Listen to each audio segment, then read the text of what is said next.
Bienvenue à tous. On va passer une petite heure ensemble donc, pour parler de froid en agroalimentaire et plus spécifiquement, on verra comment on part de l'usage pour mieux dimensionner et piloter ces équipements. Donc, le temps que tout le monde arrive, je vais faire une courte introduction sur déjà le programme de ce webinaire. On va commencer par une intervention de Frédéric Bazenté du pôle Cristal, qui va nous expliquer comment on peut partir de l'usage, voire même remettre en cause cet usage quand on traite des questions de froid. Donc, il nous présentera différents exemples et différents projets faits dans le cadre du RMT EcoFluid.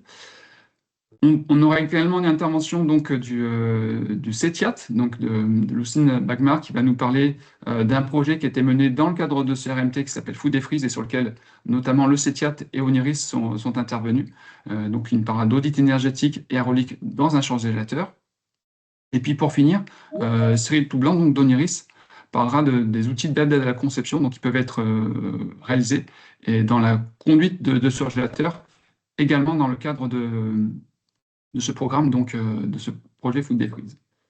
J'avance parce qu'on a un programme qui est assez chargé. Juste un petit mot, une petite latence sur la slide. Ouais, pardon. Donc un petit mot, mais très rapide, sur le réseau dans le cadre duquel est organisé donc, ce webinaire. Donc, il s'agit du RMT Actia EcoFluid, qui traite de l'efficience eau et énergie dans l'industrie agroalimentaire. Alors, je ne vais pas vous présenter en détail ce programme, puisqu'on a une série de webinaires qui arrivent prochainement sur la décarbonation de la production de chaleur, et on aura l'occasion de venir plus en détail sur le contenu du programme d'activité et les actions que l'on mène. Donc, j'y viendrai plus tard, mais simplement pour vous dire que le point commun entre donc, les trois intervenants du jour, c'est qu'ils font tous partie de ce RMT. Je voulais dire un petit mot également, quand même, un constat sur les installations froid, parce qu'il y a un contexte qui est aussi assez particulier, c'est que on a connu ces dernières années un fort taux de renouvellement donc, des installations froid.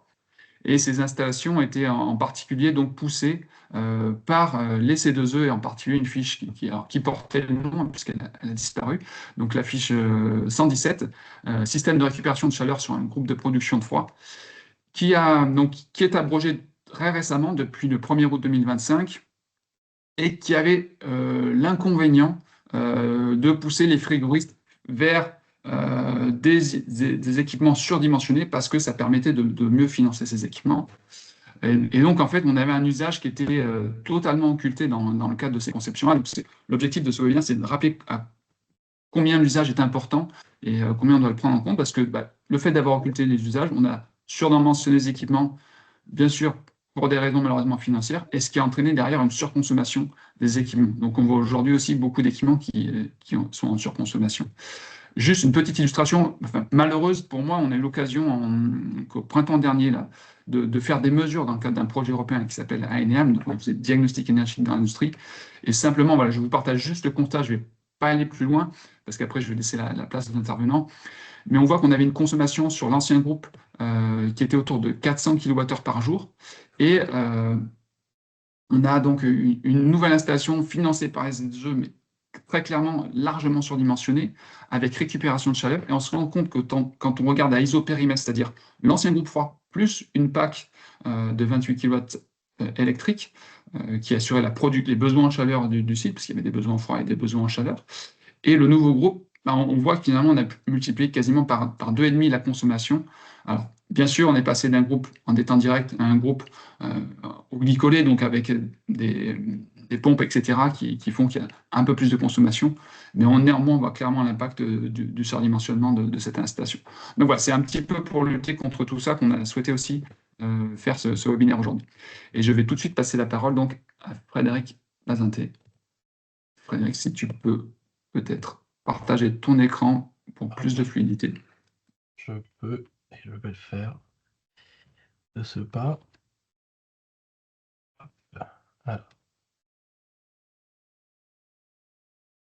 Voilà, normalement, vous devez pouvoir, en effet, voir mon écran à partir de dorénavant. Bien, bonjour à tous, donc Frédéric Bazenté, je dirige le pôle Cristal. Je glisserai rapidement sur la présentation du pôle Cristal, on pourra y revenir pour ceux qui souhaitent plus tard. Donc, comme l'a introduit Yvan, mon propos sera finalement de partir de l'usage pour finalement mieux penser à la conception des installations de réfrigération, notamment en industrie. Je vais partir de constats qui sont simples, mais qui peuvent avoir leur intérêt.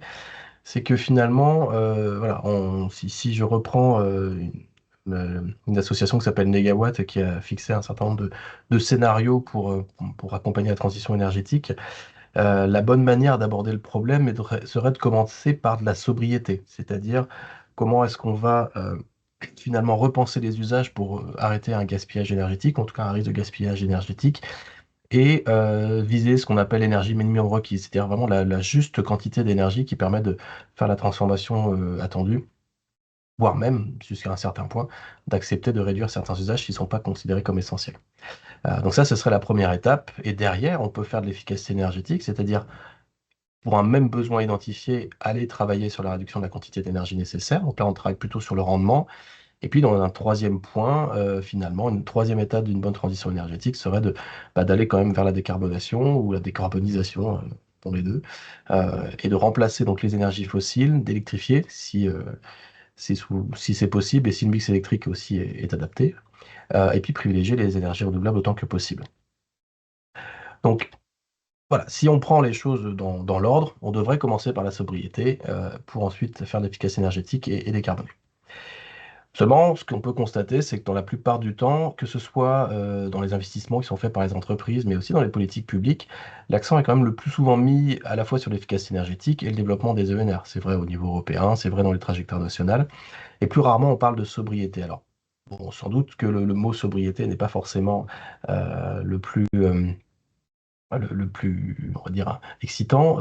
Je pense qu'il y a aussi voilà, le fait qu'on compte en général en euros et pas en kilowattheures. Et donc, du coup, le fait de faire l'efficacité énergétique ou des ANR, bah, ce sont des investissements. On achète des équipements, on renouvelle les équipements. Donc, ça fait des études, ça fait des travaux. C'est aussi que bah, améliorer les rendements, c'est dans un objectif, on est dans la performance industrielle, l'innovation. Ça plaît aux ingénieurs, ça plaît aux investisseurs. Et puis souvent aussi, ça permet de ne pas remettre en cause des process existants dans l'industrie agroalimentaire comme dans d'autres industries. Les utilités énergétiques sont à la salle des machines et elles sont là pour rendre possible un certain nombre de transformations ou d'opérations, mais c'est pas elles qui pilotent. Et donc justement, remettre en cause l'usage est quelque chose qui va être un peu plus compliqué quand on est dans ce genre d'industrie-là. Donc, si on s'intéresse à des process de refroidissement, alors bon, il y a quelques photographies là qui donnent des exemples. Euh, En gros, on va avoir un certain nombre de paramètres en entrée du système, donc des paramètres de process, des températures, des flux, etc. On va avoir des utilités énergétiques qui vont produire du chaud, du froid, de la vapeur, de l'air comprimé. Et puis, on a bien entendu un flux de produits qui va rentrer pour être transformé et puis qui va justement sortir avec des caractéristiques différentes. Alors, quand on s'intéresse à ces process de refroidissement, euh, il va être important que la mise en œuvre soit rapide. On va essayer, bien entendu, de limiter les arrêts de production. Il faut que ce soit facile à mettre en œuvre. Il faut limiter les pertes de production. Il faut qu'il soit bien dimensionné. Il faut qu'il soit sûr. Il faut qu'il soit souple. Il faut qu'il soit adaptable. Bon, ça a beaucoup de contraintes quand même. Et ça se passe dans un contexte où souvent on a une relative méconnaissance des cinétiques de refroidissement du produit, surtout lorsqu'on prend l'ensemble des paramètres. En général, bien sûr, si vous avez un produit alimentaire, si vous avez une matrice donnée, que ce soit du pain, de la viande, peu importe, on connaît à peu près les propriétés du produit et donc quelle va être la quantité d'énergie qu'il va falloir pour le faire passer d'une température A à une température B. Mais quand on ajoute à ça de l'emballage, le fait que la logistique fait que c'est pas forcément homogène entre les différentes zones de la salle de refroidissement, la maîtrise du process, les variations des conditions de fonctionnement du process, ben on se rend compte qu'on a de plus en plus finalement une situation qui est difficile à modéliser sans qu'on puisse la compléter par l'expérimentation. Ce qui va faire que concrètement, ben, on va plutôt aller vers sorte de simple upgrade, on va dire, d'un processus déjà connu et existant, avec des marges de sécurité plutôt importantes, et on saute assez vite la case, est-ce que finalement mon usage est bien pensé? Est-ce que je suis proche de cette énergie minimum requise? Et donc, la possibilité d'agir sur la sobriété, en tout cas la réduction des besoins, va être très limitée, et puis la possibilité d'implanter des solutions innovantes aussi dans ce processus de refroidissement risque d'être un petit peu contrainte. Alors, commencer par l'usage, on peut le faire de manière enfin, par plusieurs approches. Nous, on évoque, c'est l'intérêt de préfigurer les process de refroidissement de manière justement à pouvoir repenser les usages. Ça permet de tester plusieurs façons de faire, donc d'avoir un choix éclairé avec plusieurs options, d'avoir des éléments de décision bien étayés sur des choix avec des mesures, avec des données précises, de manière à ne pas uniquement reproduire, on va dire, des solutions déjà connues ou des dimensionnements plus ou moins précis. Donc cette notion justement de dimensionnement au plus juste besoin, hein, ça va être vraiment très important. La remise en cause finalement du calcul de la quantité d'énergie nécessaire au refroidissement va être un sujet intéressant. Et puis on va avoir plusieurs outils pour faire ça en fait. C'est ce que je vais essayer d'illustrer après par quelques études de cas. C'est qu'on peut bien entendu tester sur des échelles réduites, on peut utiliser la modélisation, on peut aussi voilà, faire des essais en laboratoire dans des conditions réalistes ou faire des essais en laboratoire dans des conditions aussi maîtrisées. Il y a aussi la possibilité, bien sûr, de faire des tests sur site, mais ce qui est toujours beaucoup plus contraint et on ne peut pas mettre beaucoup de capteurs, on ne peut pas faire varier les paramètres ou les scénarios, donc c'est toujours plus limité en termes de possibilités. Alors, je vais prendre quelques études de cas. Donc, bien entendu, ce sont des cas de figure sur lesquels on a travaillé, nous, avec l'équipe du pôle cristal. Donc là, on a par exemple l'enjeu des fraises. Donc les fraises, c'est un produit qui est fragile, ça coûte cher au kilo, ça a une DLC courte. Donc l'impact du refroidissement sur la qualité, à la fois la durée de vie, la conservation, mais aussi la qualité du produit est très important sur les produits fragiles. Et donc on a travaillé avec une coopérative maraîchère qui avait besoin de faire évoluer ses installations de froid. Et l'intérêt, c'est justement d'avoir été travaillé vraiment en amont, avant la conception, sur finalement la compréhension des paramètres qui feraient que ça se passerait bien ou un peu moins bien. Donc on a d'abord, nous, fait des tests en laboratoire sur des produits représentatifs, hein, puisqu'on ne pouvait pas forcément mettre des fraises dans le laboratoire pendant des semaines. Et on a testé l'évolution d'un certain nombre de paramètres, puisque bien entendu, on ne refroidit pas juste des fraises, on refroidit des fraises dans des barquettes, dans des palettes, avec une mise en place des palettes qui peuvent être de différentes manières, avec des étages, pas des étages, du soufflage par le haut, par le côté, par le devant. Donc voilà, plein de paramètres qui peuvent être variés, et bien sûr, chaque je dirais, configuration va avoir des performances différentes. Donc c'est ça qu'on a travaillé. Donc là, on voit par exemple un exemple de courbe qu'on peut obtenir. On fait varier un certain nombre de paramètres et on voit que uniquement par exemple sur la variation des débits de ventilation, bien sûr, assez facilement, on peut imaginer qu'en augmentant la vitesse de ventilation, on va avoir des gains sur la cinétique de refroidissement. La question, c'est de savoir de combien et de combien ça. Qu'est-ce qu'on gagne en augmentant la rapidité? Qu'est-ce qu'on perd en termes de consommation d'énergie, bien entendu. Donc voilà, c'est le genre de paramètres qu'on peut faire varier. Il y en a plein d'autres, bien entendu, je ne vais pas vous montrer toutes les courbes. Euh, L'intérêt, voilà, de travailler sur finalement cette compréhension des paramètres qui permettent de maîtriser ces cinétiques de refroidissement, bah, c'est d'avoir des informations solides qui sont ensuite transmises à l'ingénierie, qui va vraiment, voilà, après faire une ingénierie plus classique de dimensionnement fin, de positionnement des composants et aussi, bien entendu, de consultation des fournisseurs. Mais en tout cas, là, on commence déjà ce projet d'investissement avec des données beaucoup plus précises sur le comportement du produit et sur la façon dont on va pouvoir efficacement finalement le refroidir. Donc ça permet de faire une meilleure ingénierie, ça permet aussi de comprendre des voies de progrès en termes de performance sur la manière dont on va positionner les temps de séjour, etc. Donc tout ça, ce sont des gains durables avec des coûts relativement limités puisque c'est plus de l'organisation. Donc ça, c'est un exemple côté vraiment plutôt conception de la chambre froide. On a aussi travaillé sur le packaging lui-même. Donc là, c'est plutôt avec la société DS Smith qui est donc un fabricant d'emballage en carton. Là, l'idée, c'est de travailler sur des problématiques d'hétérogénéité des températures à l'échelle de la palette. Là, on voit des vues de côté ou des vues de dessus d'une palette avec des produits alimentaires qui sont mis en chambre froide. Et bien entendu, avant de pouvoir sortir dans la chambre froide, il faut qu'ils atteignent une température cible. Donc il est évident que le carton, il a un impact sur le refroidissement des produits. Et il a un impact sur cette question de l'hétérogénéité entre le bord de la palette, le côté, le milieu, etc. Donc là, on a travaillé avec les fabricants de carton pour revoir en fait l'ensemble du design du carton lui-même, où est-ce qu'on met les alvéoles, comment est-ce que des flux d'air vont s'organiser à l'intérieur de la palette en fonction des conditions extérieures et de la forme et de la façon dont l'air peut circuler autour des produits. Et ce qu'on voit, c'est que là aussi, en ne changeant pas la quantité de produits ou le positionnement dans la chambre froide, ni les paramètres de fonctionnement de la chambre froide, on peut avoir des impacts très très importants uniquement de la conception de l'emballage qui va être plus ou moins performant. Et donc là on voit c'est la température du produit à cœur dans les zones défavorisées de la palette. Ben, on voit qu'on peut très fortement réduire le temps en fait qui va permettre d'atteindre la température cible qu'il a dans notre cas de figure et de 7 degrés. Donc on voit bien que voilà, entre les quatre emballages qu'il y a sont testés, on a des résultats très différents et on peut avoir des réductions de durée de la refroidissement qui sont de plusieurs heures. Donc intéressant là aussi de travailler sur ce paramètre qu'est le packaging. Encore une fois, l'intérêt de connaître la cinétique de refroidissement et son hétérogénéité, ça permet de mieux penser finalement la manière dont on va organiser le temps de séjour des produits dans la chambre froide.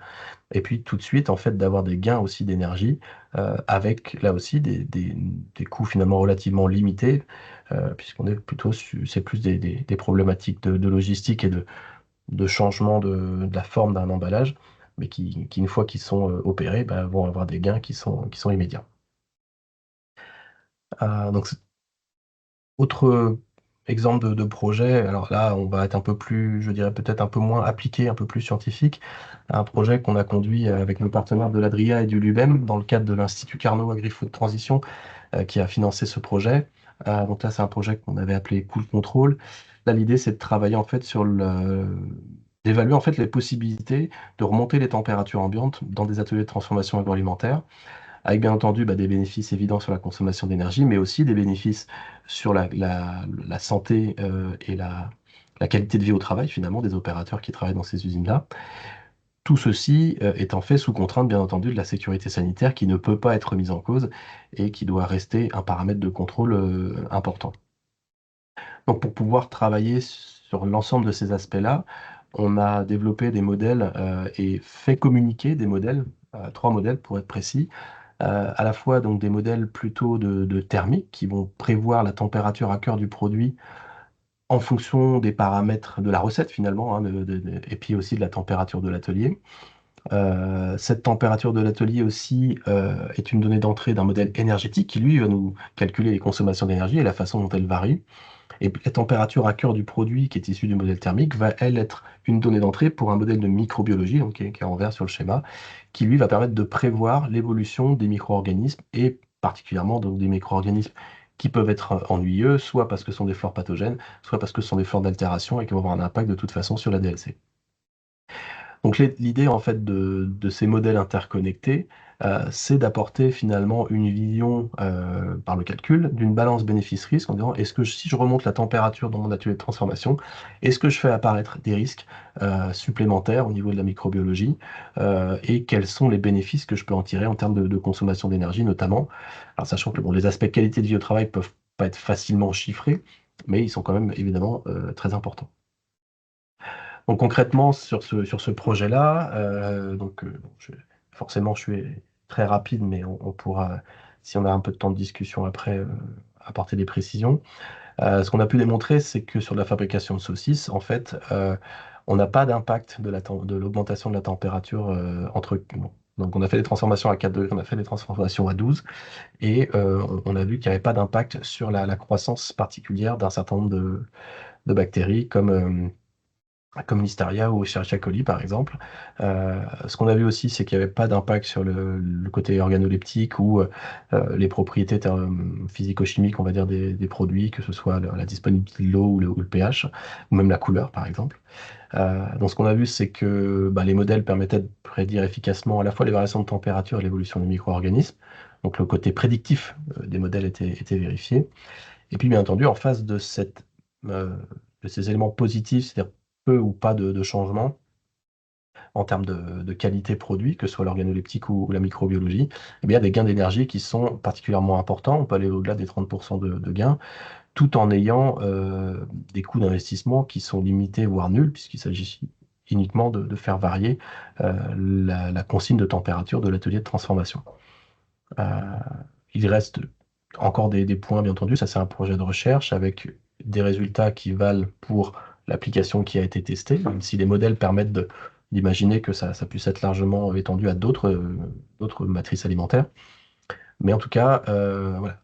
Le seul point de vigilance qu'on a noté, c'est la survivance de la listeria, notamment sur la surface des équipements, parce que si on augmente la température de l'atelier, ça veut dire que la surface des équipements, les tables de transformation, les convoyeurs, etc., va elle aussi augmenter, et là, du coup, on peut avoir un développement ou une survie plus importante des listeria, ce qui est a priori tout à fait possible de solutionner en faisant évoluer le plan de maîtrise sanitaire. Mais en tout cas, c'était un point quand même qui était, voilà, pour être parfaitement transparent sur à la fois les bénéfices, mais aussi les zones encore d'amélioration qu'on a pu identifier. Donc c'est important, voilà, que je rappelle que ce projet a été financé par l'Institut Carnot Agri-Food Transition avec l'Agence nationale de la recherche et le Conseil régional de Bretagne. On les remercie de leur concours.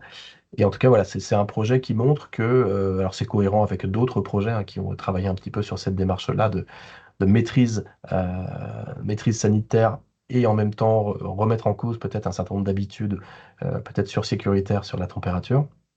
En tout cas, on voit qu'il y a des pistes, des choses sur lesquelles on peut travailler et qu'il y a des outils, que ce soit les essais, la modélisation ou la préfiguration d'outils industriels en laboratoire. Ça permet voilà, de remettre en cause un certain nombre d'usages pour pouvoir aller vers une réduction des consommations d'énergie. Et ce sera le mot de la fin pour moi, c'est de dire, voilà, repenser par les usages, ça veut dire déjà bien connaître le besoin, c'est impératif. Connaître les paramètres de qualité sur lesquels on va mettre le contrôle, ça va être du multicritère, donc il va falloir mettre un peu de complexité là-dedans. Bien entendu, ça ne peut se faire que dans une condition de maîtrise du risque et aussi de conduite du changement. On sait que c'est compliqué, bien entendu, d'amener des changements d'usage dans l'usine agroalimentaire comme dans d'autres contextes. Mais si on veut maîtriser les consommations d'énergie et euh, les réduire en valeur absolue, hein, il ne s'agit pas de faire de... On sait que quand on parle d'efficacité énergétique, il y a aussi quelque chose qui s'appelle l'effet rebond et qui fait qu'on améliore le rendement de la machine, mais au final, on n'a pas consommé moins d'énergie. Voilà, si on veut vraiment réduire la consommation d'énergie en kilowattheure, pas en euros, c'est pas exactement la même chose, va falloir retravailler sur cet aspect du besoin. En tout cas, c'est un axe d'amélioration que nous, on identifie. J'espère que je n'ai pas trop débordé du timing. Je vois qu'Yvan ne m'a pas encore grondé, donc je vais passer la main à mes camarades. Merci beaucoup, Frédéric. Non, c'est parfait. Tu es à la minute près, un vrai professionnel, comme d'habitude. Ce que je vous propose, c'est de noter, vous pouvez d'ores et déjà noter vos questions. Donc, vous avez un onglet questions ou dans le chat du webinaire. Et donc, on prendra le temps à la fin pour y répondre et pour avoir donc, cet échange sur les trois interventions. Et donc, on accueille maintenant Lucine donc, Bagmar du CETIAT, donc, qui va vous parler d'audit énergétique et aérolique dans les surgélateurs. Et Lucine, je te laisse donc partager ton écran pour faire défiler ta présentation. Merci Yvan. Voilà. Est-ce que c'est bon? Est-ce que vous voyez mon écran? Oui, on voit ton écran, c'est pas en mode Alors, pardon, c'est pas en diaporama, mais voilà, super, voilà, impeccable. c'est bon maintenant? Ok, très bien. Impec. Alors, donc du coup, ouais, donc moi je vais vous parler en fait d'un audit énergétique et aérolique d'un surgélateur par la mesure. Donc c'est une étude qui a été faite par le CETIAT en collaboration avec l'ONIRIS et a été financée par l'ADEME. Voilà. Alors rapidement, rapidement, je présente rapidement le CETIAT, hein. Voilà, pour ceux qui ne connaissent pas, le CETIAT, c'est un centre technique industriel de l'aérolique et la thermique. Voilà, on est spécialisé dans l'aérolique, la thermique, l'acoustique et la métrologie. Donc, on fait des études dans le cadre de ces thématiques-là. Voilà, je passe rapidement, hein. Ensuite, oui, voilà, donc grosso modo, globalement, dans nos métiers, on fait des actions collectives, en fait, c'est des études, hein, 35% d'études, 21% d'études privées. En fait, action collective, c'est des études qui sont destinées à nos industriels. Et après, on fait de la formation, des essais de machines thermodynamiques aéroliques et de l'étalonnage d'équipements. Voilà, Puis nos domaines d'expertise vont tourner autour de la décarbonation, la sobriété énergétique, l'économie circulaire, la métrologie de l'énergie et le confort, santé, sécurité. Voilà. Alors, donc du coup, dans le cadre de cette étude-là, on a réalisé en fait sur 2 sites, on a réalisé des mesures sur des surgélateurs industriels. Sur ces surgélateurs-là, on a fait des bilans thermiques et des mesures énergétiques. Donc, des mesures à la fois sur la partie consommation d'énergie, mais aussi sur la partie aérolique, c'est-à-dire les flux d'air, les vitesses d'air, les pertes de charge, etc. Et donc, l'idée, c'était d'étudier un petit peu le dégivrage, étudier également le dégivrage sur l'impact du dégivrage sur la consommation énergétique, et du givre, pardon, la présence de givre sur les surgélateurs industriels. Voilà, donc je vais vous présenter le premier cas qui est sur un tunnel à spirale. Donc là, on traite des pizzas, voilà. Voilà, donc le contexte, c'est que dans ce cas-là, donc on produit, donc sur ce site-là, il produisait à peu près environ presque 19 000 pizzas par jour, avec un fonctionnement de 2 fois 8 heures. Sur ce surgélateur-là, donc c'est un surgélateur à spirale, comme on voit en haut à droite de l'écran. Sur celui-ci, le dégivrage notamment a été fait, se faisait par les gaz chauds, donc, mais uniquement la nuit après post-production. Voilà, donc sur ce surgélateur-là, on avait deux types de pizzas qui étaient produites. On avait la pizza 4 fromages et la pizza royale. Donc voilà, deux types de pizzas, donc des ingrédients qui sont différents. Donc forcément, l'aspect énergétique va pas être tout à fait le même sur ces produits-là. Alors ce qu'on voit là, ce qu'on peut dire rapidement, c'est qu'en théorie, donc d'après en théorie, la production nominale, donc le taux de production, s'élèverait à 30 pizzas par minute, ce qui correspond finalement à presque 28 000 pizzas, 28 800 pizzas par jour. Et ici, on n'avait que 18 800 pizzas de produites, donc on avait un écart de 10 000 pizzas entre ce qui a été produit le jour où on a fait nos mesures et ce qui était capable de produire le surgélateur. Alors bien évidemment, cet écart-là est dû en fait tout simplement à des arrêts de production et à des arrêts de production, à un changement de produit. Enfin voilà. Donc c'est toutes ces contraintes-là qui font que le taux de production n'est pas constant. Voilà.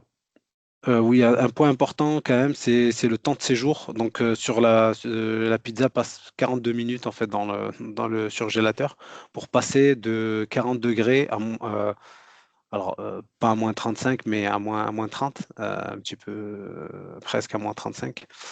Voilà. Donc, dans lequel on a réalisé le bilan énergétique du surgélateur. Donc, je vais vous présenter maintenant le bilan énergétique que nous avons effectué. Donc, en pourcentage, on va retrouver en fait la puissance utile, 56% de la puissance va directement au produit. Donc, c'est la puissance frigorifique nécessaire. 56% de la puissance frigorifique va au produit et ensuite le reste, on peut quantifier ça comme des pertes. Comme des pertes et notamment donc les pertes liées, l'impact lié au givre sur ces surgélateurs va être d'abord donc la perte de la création de givre sur les évaporateurs et également donc comment dire la charge thermique des ventilateurs. Voilà, une partie en tout cas de la charge thermique des ventilateurs va être causée par le givre, notamment sur le rendement des ventilateurs et on va voir tout à l'heure les courbes. Voilà. Après, donc, les pertes par infiltration d'air, donc il y a toujours des infiltrations d'air qu'on ne peut pas éviter. Et donc, voilà, tous ces éléments-là vont rentrer en compte et en jeu dans ce dans ce bilan-là. Donc, sur 100% de la puissance, finalement, on a presque la moitié qui est pas liée au refroidissement, à la surgélation du produit. Donc maintenant, je vais vous présenter des mesures que nous avons fait sur le terrain. Donc voilà, alors donc affiché comme ça assez brusquement, ça peut paraître illisible, mais c'est pas très compliqué à lire. Donc en fait, on a sur l'évaporateur qu'on avait ici sur le surgélateur, on avait mis des points de mesure en amont et en aval, donc de pression statique notamment, mais également aussi de vitesse que je n'aurai pas forcément le temps de présenter là aujourd'hui. Et donc ici, on mesurait en fait la perte de charge en fait liée la perte de charge sur l'évaporateur. Donc cette perte de charge là, on voit elle diminue forcément donc au fur et à mesure du temps. Donc là, on a la création de givre qui se fait. Et donc, jusqu'à un moment, bon, on continue toujours à diminuer. Et ici, donc, à cette période-là, donc, on voit qu'il y a un creux. Ici, c'est un moment où on a effectivement changé de pizza. On a changé de pizza. On est passé de la pizza 4 fromages à la pizza royale. Donc, du coup, bah, c'est pas tout à fait le même produit. Donc, là, il y a cette transition-là qui est faite. Et ensuite, bah, on voit que la perte de charge rediminue fortement jusqu'à atteindre ici un point qui est le point finalement critique.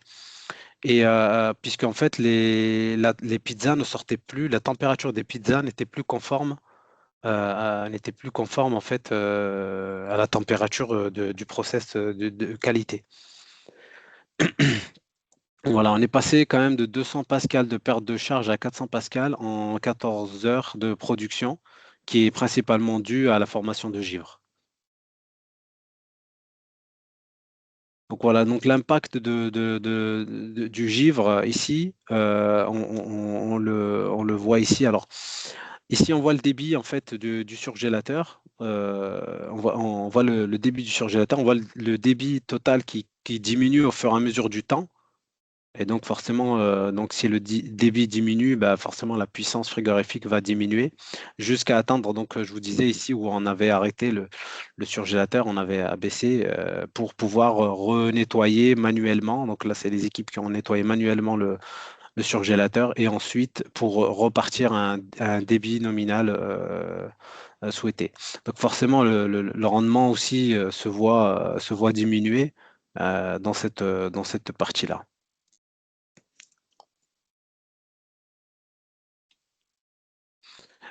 Ensuite, nous avons mesuré donc les températures de retour, hein, les températures d'entrée d'air du surgélateur. Donc là, on avait plusieurs points de mesure.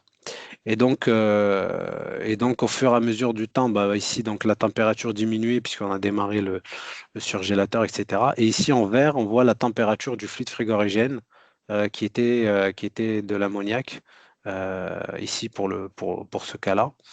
Et donc, les températures, donc au fur et à mesure que le givre se produit, eh bien la température de retour d'air, donc la température finalement du produit également, va suivre cette tendance-là.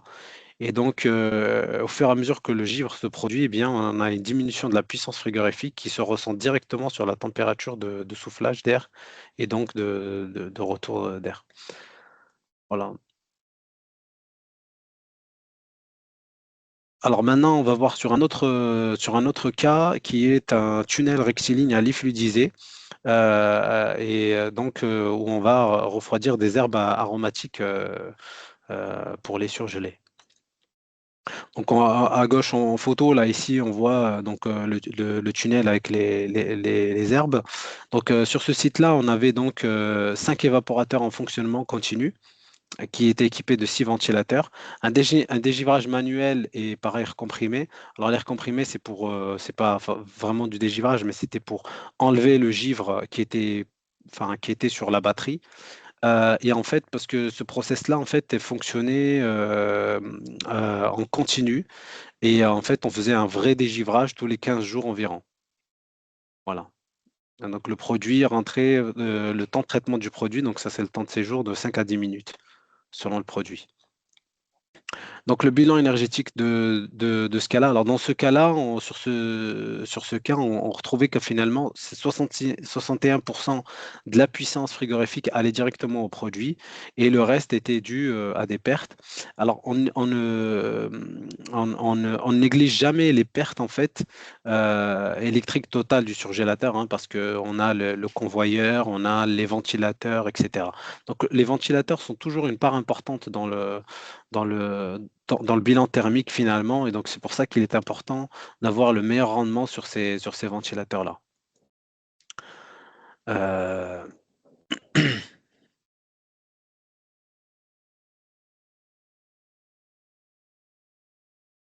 Voilà, donc maintenant je vais vous présenter les mesures terrain. Alors, les mesures que nous avons pu effectuer. Donc ici, on voit tout simplement donc, la perte de charge de la batterie également. Alors ici, on a la perte de charge de la batterie qui va augmenter au fur et à mesure de la formation de givre. Et puis, ben, en fait, arrivé à ce moment-là, on voit les coups d'air comprimé. Donc, l'air comprimé qui permet de nettoyer finalement l'évaporateur et pour bah, tout simplement repartir essayer d'enlever ce givre qui s'était formé sur l'évaporateur. Mais bon, on constate quand même que bon, c'est pas très très efficace malgré que ce soit utilisé. Voilà. Euh, voilà sur ça. Donc là ici on voit des photos. Alors on voit ici des photos. Donc le givre qui s'est formé, hein, c'est tout simplement parce que le process est en continu et donc on est obligé d'évacuer le givre par cet air comprimé là. Voilà. Euh, je peux, donc là, c'est la dépression mesurée sur les ventilateurs, les 6 ventilateurs qu'on a pu mesurer. Voilà. Alors il y en a un ici où on voit la dépression, en fait, la pression en fait en amont, la pression statique en amont du ventilateur qui chute rapidement. En fait, cette pression-là, et c'est parce qu'en fait l'air comprimé va enlever une grande partie sur une partie de la batterie et finalement ce qui va être enlevé va se retrouver dans un coin de l'évaporateur et donc il va avoir un des évaporateurs qui va être finalement désavantagé par rapport à tous les autres parce qu'il va se retrouver avec le givre de tout le monde, quoi. Voilà. C'est pour ça qu'on voit ici donc la pression qui est beaucoup plus faible sur cet évaporateur-là que sur ce ventilateur-là que sur les autres. Ok, et enfin, donc sur le débit qu'on a mesuré, hein, on a ici plusieurs courbes. Donc le débit total qui est ici, le débit en fait total estimé, le débit de fuite, puisqu'on a forcément utilisé pour le givre, et donc le débit moyen. Alors le débit moyen, il va diminuer un petit peu au fur et à mesure du temps. Et donc, à chaque fois, ce qu'on voit, les pics là qui remontent, c'est tout simplement en fait les nettoyages par l'air comprimé qui viennent permettre de garder presque constant le débit d'alimentation. Voilà, donc ce qu'on peut retenir, c'est que la conséquence en fait de la formation de givre sur un évaporateur va en fait augmenter le temps de séjour du produit, augmentation globale énergétique et diminuer la puissance frigo. Donc, donc c'est un peu les conséquences, les uns sont liés aux autres.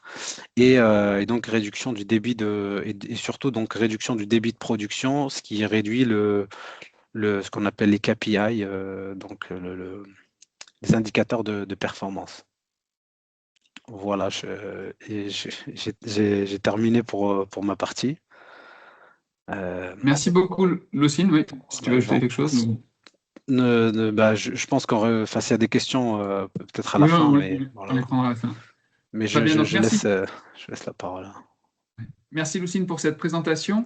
Et donc, on va tout de suite enchaîner donc, avec Cyril Toublanc d'Oniris. Donc, Cyril, je te laisse activer ta caméra. Ça me permettra de voir si tout fonctionne bien, parce qu'on a eu un petit souci technique tout à l'heure. Normalement, tu dois me voir. Et je t'entends, c'est déjà bien. Et tu m'entends. Et Et je vois j'espère ton que tu écran. vois Super. bien. Oh, OK, En plein écran. Impec, merci. À toi. super. Bien, bonjour à tous. Donc, moi, je suis Cyril Toublanc, je suis enseignant-chercheur à Oniris. Oniris, on est une école qui forme des vétérinaires, des ingénieurs en agroalimentaire, mais aussi des techniciens BTS, donc au métier de l'agroalimentaire, mais aussi des biotechnologies.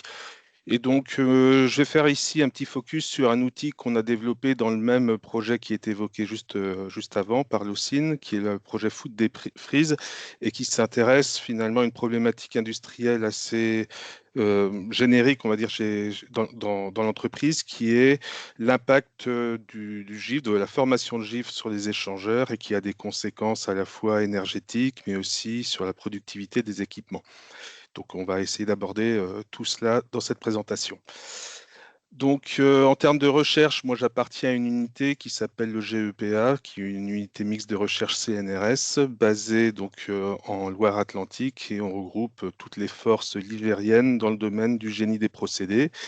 Et moi, j'appartiens à une des 4 équipes, qui est l'équipe OSE en bas ici, qui s'intéresse à l'optimisation des systèmes énergie, mais toujours aussi avec l'idée d'avoir un indicateur de performance à la fois sur la productivité, sur l'énergie, mais des indicateurs également de qualité qui sont voilà, les premières choses que regarde un industriel, on va dire. Donc, pour revenir à notre projet, eh bien, l'idée est venue de traiter cette problématique, et on a voulu le faire de manière pluridisciplinaire. Donc, il y avait différents acteurs dans ce projet. Donc, le CRIT PACA, il y avait le pôle Aquimer, il y avait GEA, il y avait le CETIAT, et donc Oniris GEPEA. Et l'idée, c'était d'avoir un projet qui allie à la fois des relevés faits sur site, et aussi un développement d'un outil basé sur des mesures faites en entreprise. Donc, l'objectif, c'est vraiment d'avoir un outil de modélisation qui ensuite puisse être un outil d'aide à la conception et à la conduite des équipements, des surgélateurs. Et donc, ce qui nous intéressait, c'est d'avoir un petit peu l'impact des paramètres de fonctionnement, à savoir l'humidité, la température, la vitesse de l'air, le type de produit, leur géométrie, sur la formation de givre à la surface des échangeurs, et pouvoir quantifier de cette manière la dégradation des performances, la dégradation de la qualité du produit et la perte de productivité des équipements. Donc, si je reviens sur l'indicateur de performance, l'idée, c'est vraiment d'avoir un indicateur complet, hein. Donc, on s'intéresse à un système de production de froid complet. Donc, avoir un KPI qui puisse être exprimé en wattheures ou kilowattheures par kilogramme de produit sur un horizon temporel qui est le temps de production classique. Et donc, on a fait des mesures sur le site numéro 1 qui était évoqué précédemment, à savoir un tunnel spirale que j'ai représenté ici, couplé au système de production de froid. Donc, le système de production de froid ici, c'est une machine à ammoniac biétagée. Et donc, on a construit un modèle vraiment en s'appuyant sur des relevés expérimentaux et en s'appuyant sur les datasheets des équipements qui étaient installés sur site. Et donc, en tant qu'enseignant-chercheur, donc on avait pour idée de vraiment sortir un indicateur complet, générique, sur le système frigorifique, mais en ayant une description fine de ce qui se passait en termes de physique, à savoir le développement de la couche de givre à la surface des échangeurs. Donc voilà, ici, vous avez une représentation du surgélateur spirale, les produits qui montent sur les spires, l'évaporateur, le ventilateur qui vient balayer ici l'air au contact des produits, donc qui vient se refroidir ensuite au niveau d'évaporateur, mais chargé d'humidité, et donc développement d'une couche de givre. Sortir un indicateur de performance énergétique à l'échelle d'une journée de production, tout en ayant accès, je le répète, à des grandeurs qui soient très locales, avec des phénomènes physiques qui sont rapides. Donc c'était vraiment le challenge de ce projet. Donc, si on s'intéresse au développement d'une couche limite, je rappelle les paramètres qui peuvent influencer le développement d'une couche de givre. Ça va être la température, à la fois de l'échangeur, mais aussi la température de l'air, l'humidité de l'air et la vitesse de l'air.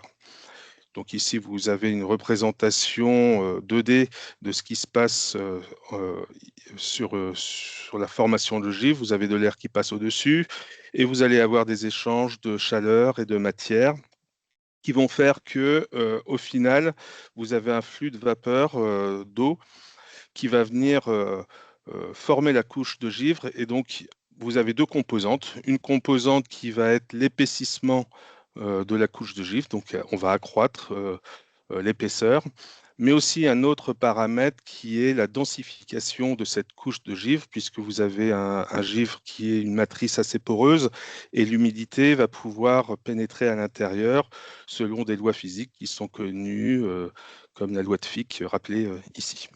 Donc on avait vraiment une description très complète et très physique de la formation de givre sur l'échangeur. Et une des particularités de ce projet, qu'on trouve très peu dans la littérature, c'était aussi d'associer à un modèle physique, thermodynamique, je vais l'appeler comme ça, et bien sortir un indicateur de qualité qui est ici, en gros, est-ce qu'on est capable de sortir un produit congelé ou pas? Donc ici, vous avez une courbe de descente en température classique d'un produit alimentaire, une phase de refroidissement jusqu'à atteindre la température de congélation commençante. Et on va considérer dans une première approche que la congélation se fait à peu près à température constante et une fois qu'on a congelé toute l'eau, eh bien, on va refroidir notre matrice complètement congelée. Donc ces trois phases, on les retrouve ici avec les termes associés. Et donc, en termes d'indicateurs, on faisait un bilan thermique et je vous parlerai tout à l'heure de produits conformes. Eh bien, un produit était dans notre modèle sortie conforme si on était capable de congeler toute l'eau, donc si j'étais bien dans la phase C à la sortie de mon tunnel. Alors maintenant, si on s'intéresse au transfert de chaleur dans un tunnel à spirale, alors j'ai fait une petite animation, donc vous voyez ici les petits points rouges, c'est un produit qui a voilà, une course ascendante sur les spires d'un côté. Si on regarde sur la vue de dessus, bien, on dessine des cercles et on voit qu'on s'écarte à chaque fois où on se rapproche de nos ventilateurs, de notre batterie froide. Et ça veut dire qu'à l'intérieur, eh bien, on va avoir des coefficients de transfert de chaleur qui vont varier selon qu'on s'éloigne ou pas de notre ventilateur. Donc nous, l'idée, dans un premier temps, c'était essayer de voir, de qualifier un petit peu ces variations et ensuite de travailler avec des valeurs moyennées pour le rentrer dans le modèle et sortir des indicateurs que je présenterai par la suite. Donc déjà, dans ce projet, vous voyez que pour mesurer la qualité des échanges thermiques des produits sur la bande de convoyage, eh bien, on a développé une métrologie qui était spécifique. C'est ce qu'on appelle chez nous la station voyageur. En fait, c'est un équipement qui est composé de flux-mètres et qui a une autonomie pour aller dans des ambiances extrêmes. On peut l'utiliser pour des fours de cuisson, mais également, vous voyez ici, pour des surgélateurs. Et donc, dans notre cas, ici, on avait une autonomie d'1h30 à une température d'air de moins 40 degrés Celsius. Donc, vous avez à peu près les dimensions et la masse de l'équipement qu'on venait positionner sur le convoyeur en entrée, qu'on venait récupérer en sortie, puis après on traitait les données, donc les valeurs brutes, et ensuite les valeurs moyennées. Et on faisait plusieurs passages au cours d'une journée, ce qui fait que du fait de la formation de givre, normalement, on est censé voir le coefficient de la qualité des transferts thermiques se dégrader au cours du temps. Donc c'est effectivement ce qu'on a observé. Donc vous voyez ici, vous avez différentes barres qui rappellent le coefficient de transfert thermique sur la bande de convoyage, donc vu par le produit. On voit une dégradation des échanges au cours de la journée, vous voyez, à vide, à 9h le matin, à 12h20, à 14h20, jusqu'à 18h20. Et puis d'un coup, on voit une remontée. Alors ça, c'est pas, ça se fait pas par l'opération du Saint-Esprit. C'est vraiment, comme le disait tout à l'heure Lucine, c'est qu'un technique, en fait, les gens, le personnel, les opérateurs sur ligne, voyant la température non conforme en sortie de surgélateur, appelaient le service maintenance pour que ces derniers interviennent dans le surgélateur, prennent un balai-brosse et viennent gratter la surface de l'échangeur pour enlever du givre et qu'on retrouve un peu de peps au niveau de notre surgélateur. Donc c'est ce qu'on observe ici, vous voyez, en fin de production avec une remontée des performances en termes de qualité d'échange thermique. Donc derrière, on sait pertinemment que cette baisse de coefficient de transfert thermique, elle est associée à une baisse de débit d'air du fait de la formation du givre. Donc en exploitant les relevés de pression et de débit qui avaient été réalisés par le CIETIAT et qui vous ont été présentés tout à l'heure, on obtenait des courbes temporelles de perte de charge sur la batterie, sur le tunnel, et on voyait le gain apporté par la ventilation. Et derrière, eh bien, on a, pour notre modèle, pour les besoins de notre modèle, on a pu développer une corrélation qui reliait la qualité des échanges thermiques vus par le produit en fonction du débit d'air traité au niveau du ventilateur. Alors, pour avoir un indicateur de performance énergétique, il faut bien sûr modéliser chacun des composants de manière la plus précise possible, en s'appuyant encore une fois, ce que je vous disais tout à l'heure, sur des datasheets. On a fait ça sur l'ensemble des composants, condenseurs, détendeurs, etc. Et là, à titre d'illustration, je vous donne un petit peu les informations quant à la modélisation du compresseur à vis. On a exploité les datas fournies sur table par le compressoriste. Derrière, on a rentré des courbes de modèles théoriques où on a identifié des paramètres par voilà, des résolutions matricielles. Et en fait, on voyait qu'ici, on est capable de prédire finalement, avec une bonne fidélité, les performances de ce compresseur en fonction des conditions opératoires. Chaque point correspond à une condition opératoire prise dans la journée. Il faudrait clôturer en 2 minutes pour avoir un peu de temps pour les questions, s'il te plaît. Oui, donc on a fait aussi, les différentes investigations qu'on a menées nous ont permis un petit peu de valider notre modèle avec, vous voyez, des profils de pression qui corroboraient bien nos mesures expérimentales. Et en termes de réduction de passage de l'air, eh bien, on a développé une métrologie aussi. Là, on a mis en place une caméra rapide qui filmait une partie de la section de l'entrée de l'évaporateur. Et donc, celle-ci s'obturait au fur et à mesure de la journée. Et puis, avec du traitement d'image fait dans notre laboratoire, eh bien, on a pu modéliser et rendre compte d'un point de vue expérimental aussi du coefficient d'obturation de la section de passage. Et donc, on avait un modèle qui, vous le voyez ici, corroborait bien avec les mesures expérimentales. Et derrière, on a exploité ce modèle eh bien, à différentes fins. La première, c'était par exemple de voir quel était l'impact de mise en place d'une vitesse variable pour garantir un même débit et donc garantir, si vous voulez, les mêmes coefficients de transfert de chaleur sur la bande de convoyage. Donc, bien sûr, si on met en place un variateur de puissance, de manière instantanée, on va avoir plus de consommation d'énergie du fait que l'effet résistif lié à la présence du givre. Mais on regarde, si on fait des bilans à la journée, on voit que bien l'indicateur de performance énergétique avec la vitesse variable est avantageuse comparée à une vitesse fixe où on perd du débit.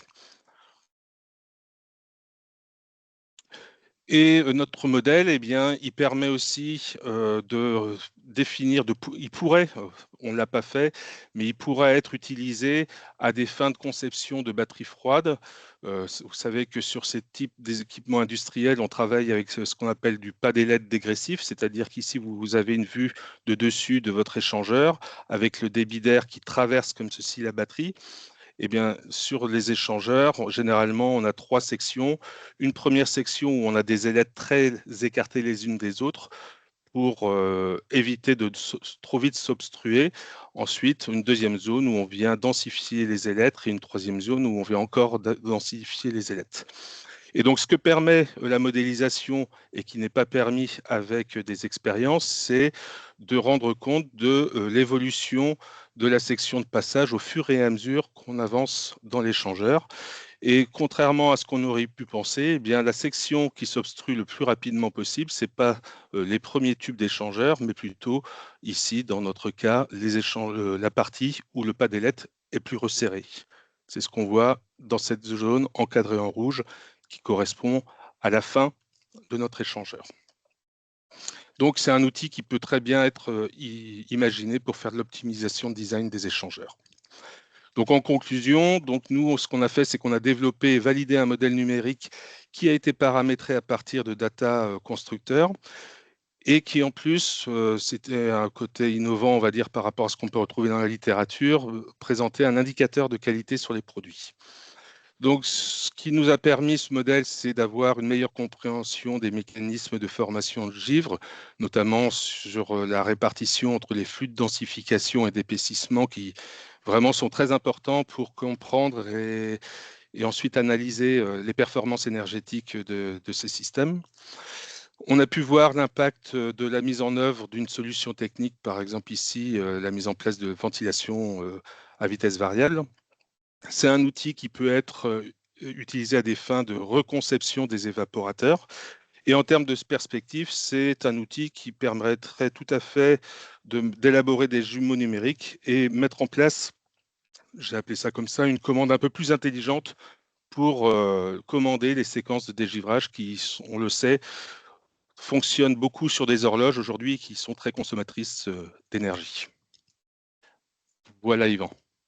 Merci Cyril. Merci. Et j'enchaîne tout de suite sur les questions parce qu'il nous reste très peu de temps. Alors, on pourra déborder un tout petit peu pour répondre aux questions, mais en tout cas, les présentations sont finies. Je prends les questions à l'envers parce que la dernière est très intéressante. Par exemple, sur ne serait-il pas nécessaire de maîtriser la masse d'eau avant l'entrée du produit dans le surgélateur? Alors, je ne sais pas si peut-être Cyril ou Lucine, si vous souhaitez répondre à. Oui. Ben, c'était clairement le site sur lequel on a fait ces campagnes, c'est clairement une problématique, hein. L'industrie était au courant de ça. En fait, on rentrait les pizzas, on mettait la sauce à 40-50 degrés sur la pizza, qui est encore un peu fumante. Donc, on sait qu'il y avait beaucoup d'eau qui était libérée par évaporation, notamment au début de course dans le surgélateur. Donc, effectivement, c'est une bonne remarque, hein. C'est la première chose à faire, c'est de s'assurer que on refroidisse. Enfin, le mieux à faire, c'est de refroidir nos produits avant qu'ils n'entrent dans le surgélateur. Une autre possibilité, si on veut encore accentuer les choses, c'est par exemple de faire un croûtage à la surface du produit avant qu'il n'entre dans l'échangeur. Un croûtage, c'est quoi? C'est faire par exemple du froid cryogénique pour faire une pellicule de glace à la surface. Ça va venir bloquer les transferts de vapeur dans le tunnel par la suite. Mais voilà, c'est une remarque qui était pertinente en cela. C'est la première chose à regarder. Comment je peux éviter que je ne relargue de l'eau dans le surgélateur? Donc, température et puis éventuellement un croûtage. Alors, il y a une question un peu générale sur est-ce qu'on va évoquer l'aérolique des halloirs d'affinage de fromage? Non, alors je ne sais pas si l'un de vous a déjà travaillé dessus, mais c'est vrai que les enjeux sont un peu différents parce qu'on est sur les températures positives et on est peut-être moins sur du refroidissement rapide de produits. Voilà. Moi, ce que je vais peut-être ajouter comme remarque avant de parler d'autres questions, c'est aussi les phénomènes en surgélateur qui sont très rapides. Et ça, c'est vrai que c'était un des sujets pour les industriels, c'est que finalement, ils n'arrivaient pas à déterminer à quel moment leur surgélateur allait basculer. Ils allaient plus sortir des produits conformes. Et dans le cas des arts aromatiques, il y a une charge de plusieurs tonnes avant le surgélateur. Donc, c'était un enjeu aussi de mieux maîtriser jusqu'où ils pouvaient pousser leur surgélateur. Il y a une question qui dit, de ce que je comprends, vous avez étudié l'impact sur le surgélateur, celui à lui fluidisé semble plus efficace. Quelles sont les conclusions? Alors, un premier niveau de réponse, je pense que le lait fluidisé, effectivement, il est efficace. Par contre, on ne peut pas le faire sur tous les produits. Enfin, les pizzas en lait fluidisé, ce serait compliqué. Et donc ensuite, pour résoudre ces problématiques de givre, je pense que Cyril a déjà évoqué pas mal de solutions. Je ne sais pas si Alors, je vous avez je peux peut-être Vas-y. faire une remarque. Ce que disait Lucine tout à l'heure, c'est effectivement que la particularité, c'est qu'on libère beaucoup d'énergie dans les surgélateurs liés à la ventilation. En gros, si vous avez votre ventilateur et son moteur électrique à l'intérieur du surgélateur, bah, ce que vous allez libérer en chaleur, c'est ce que vous allez payer d'un point de vue électrique. Donc, ce que je dis à mes étudiants, l'énergie de ventilation, dans ces cas-là, on la paye 2 fois, quoi, d'un point de vue électrique et d'un point de vue thermique, puisque ça va être réabsorbé par le groupe froid. Ce qu'il y a, c'est que dans les tunnels rectilignes, comme le lit fluidisé ici, on a une sorte de première optimisation qui est faite, mais qui est récurrente chez tous les fabricants, c'est que finalement, on vient sortir le moteur électrique du tunnel de surgélation et on évite de cette manière à ce que les pertes du moteur par effet Joule ne soient libérées directement dans le tunnel. Et on préfère les relarguer dans l'atelier, là où on a des températures plus élevées et où le coût du kilowattheure froid est moins cher parce qu'il y a des niveaux de température supérieurs. Ceci dit, cette deuxième conception avec les moteurs extérieurs est quand même relativement peu courante, hein, de ce qu'on voit dans l'industrie. Bah, par exemple, c'est pas possible sur tu veux dire sur les rectilignes, sur les Oui, y compris sur les rectilignes, oui, tout à fait. On le voit assez rarement finalement. Mais voilà, si vous avez le choix entre deux équipements, bah, préférez celui-ci qui permet qui est plus efficace. Donc il y avait une question également sur. Alors, il existe plusieurs pistes de travail sur les surgélateurs à spirale, donc là spécifiquement sur les spirales. Avez-vous proposé des améliorations sur ce type de process? Là, on n'avait pas fait, nous, là-dessus, de préconisation. Alors, il faudra peut-être développer la question, mais nous, on n'avait pas fait de préconisation. On regardait, nous, les différents indicateurs, mais on n'a pas remis en cause la conception même du surgélateur. On regardait comment évoluait l'eau qui était émise à l'intérieur du surgélateur et qui venait finalement du produit. Parce que toute l'eau qui était émise ici, c'était l'eau des produits. Alors, je vais essayer d'autoriser le micro du participant qui lève la main. Je pense que vous pouvez prendre la parole. Bonjour, est-ce que vous m'entendez? Oui, on vous entend. Oui. Ouais, bonjour. J'ai pu travailler sur les spirales et un peu sur les IQF, donc ce qu'on appelle les rectilignes. Effectivement, il y a des pistes de travail, c'est notamment sur la température du produit. Parce que là, j'ai vu moins 35 en température d'évaporation, je pense, sur le spiral. On ne se soucie pas de la température du produit enfin. Est-ce qu'on a besoin d'avoir un produit à moins 30 ou est-ce que moins 18, c'est suffisant? Alors, on sortait pas les produits à moins 30. Hein. Mais par D'accord, ok, contre, parce que tout à l'heure, j'ai compris ça. non. Mais par contre, ce que vous dites, c'est souvent effectivement qu'on fait beaucoup de surqualité sur ces équipements, c'est qu'on sort beaucoup trop froid en sortie. Et il faut bien comprendre que en fin de surgélation, c'est là où on a les plus faibles différences de température entre, par exemple, l'air et le produit.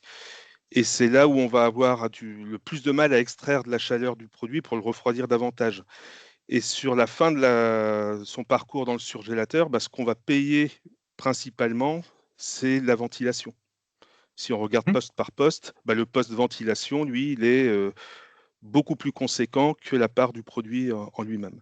Et donc, éviter de la surqualité, c'est vraiment aussi un enjeu d'un point de vue énergétique. Ouais, alors pour ajouter un tout petit truc, si je peux me permettre, je suis vraiment désolé de prendre la parole. vous en Sur les prie. IQF, par exemple, sur la surgelation de légumes, on refroidit le légume avant de le rentrer. C'est-à-dire qu'on le refroidit à 1,5 degré environ avant de passer en surgélateur. Ça évite de prendre en glace la partie évaporative du système.